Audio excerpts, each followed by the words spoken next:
and welcome back to Queer Cosplayers Family Kitchen for Who You Gonna Call month as we continue to explore the official Ghostbusters cookbook by none other than Jen Fujikawa. So this week we are going to be making a recipe that I have actually made several times from this cookbook, and it is probably one of my favorite recipes in here. So like most of our videos this week, this month, this is going to be a nod towards Ghostbusters Afterlife, but still with a heavy connection to one of the original Ghostbusters. And we are going to be making Phoebe's Pizza Puzzle. Now, for those who have not seen Ghostbusters Afterlife, Phoebe is more or less the main character who, much like Egon Spengler, is a whiz when it comes to science. And so we are going to be making a pizza dedicated entirely to her, and without further ado, let's get to it. All right, sweeties, so we are ready to start making our topping for the pizza puzzle. So we are going to start out with a pretty typical pizza ingredient, some ricotta cheese. Just want to stir this up a little bit. There we go. So we are going to begin with 1 cup of ricotta cheese.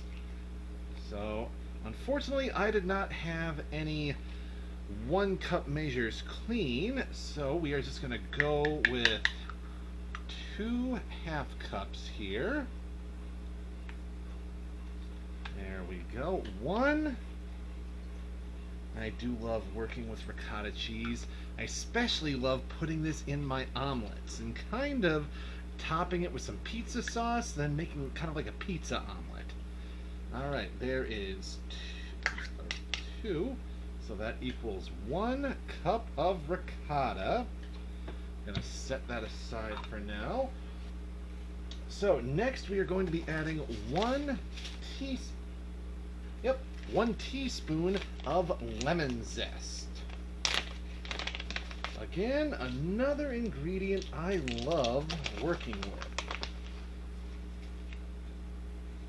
There we go. Then, last but not least, we've got a 1/4 teaspoon of pretty simple ingredients, some salt and pepper. There we go. Oh, a little bit more salt there, but accidents happen. Should still be good.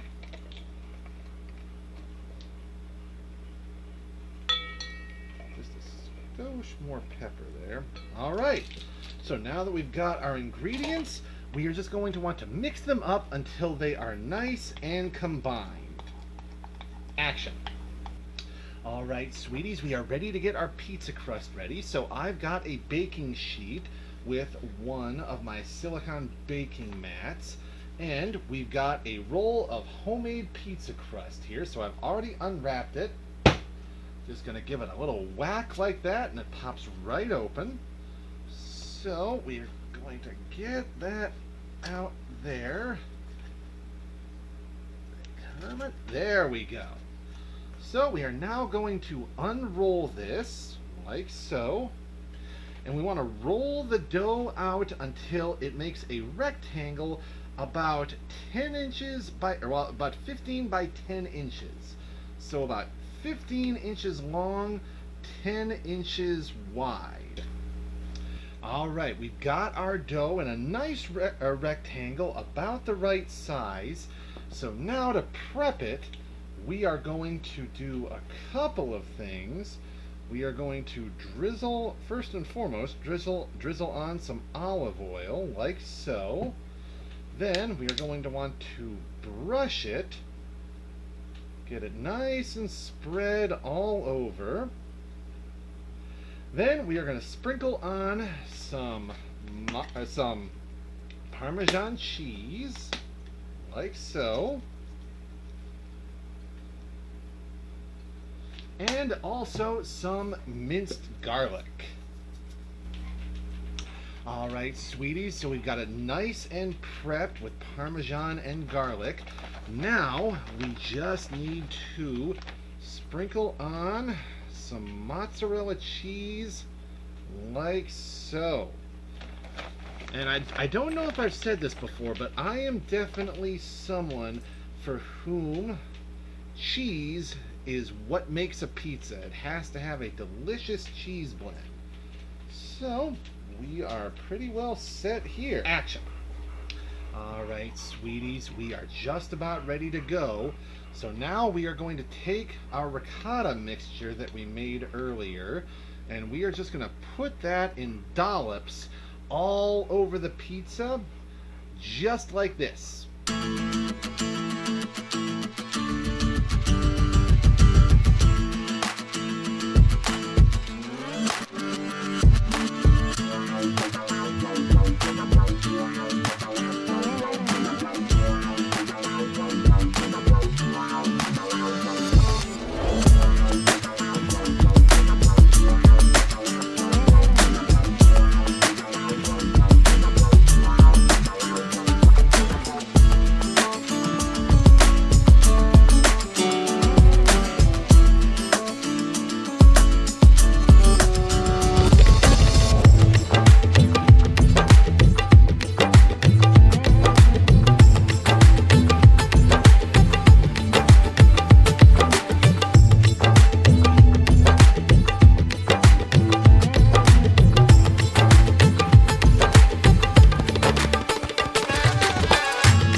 Sweeties, that pizza is all set.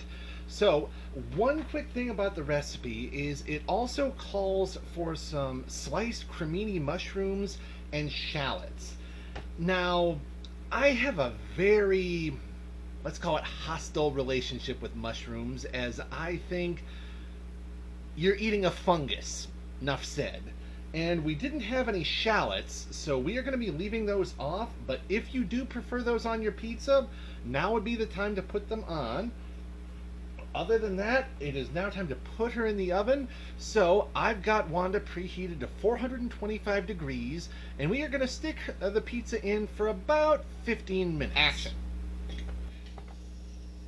Oh, sweeties, that turned out beautifully.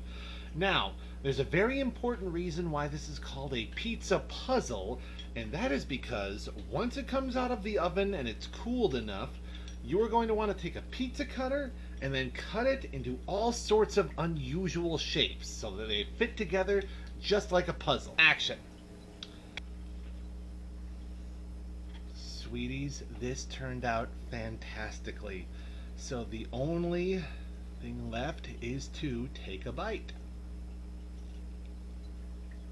Mm. Mm. Every time I make this recipe, I love it just that little bit more. So thank you so much for tuning in with us. I really loved getting to share this recipe with you, and I cannot wait for us to wrap up Who You Gonna Call Month with our video next week. So make sure you tune in. Bye, sweeties.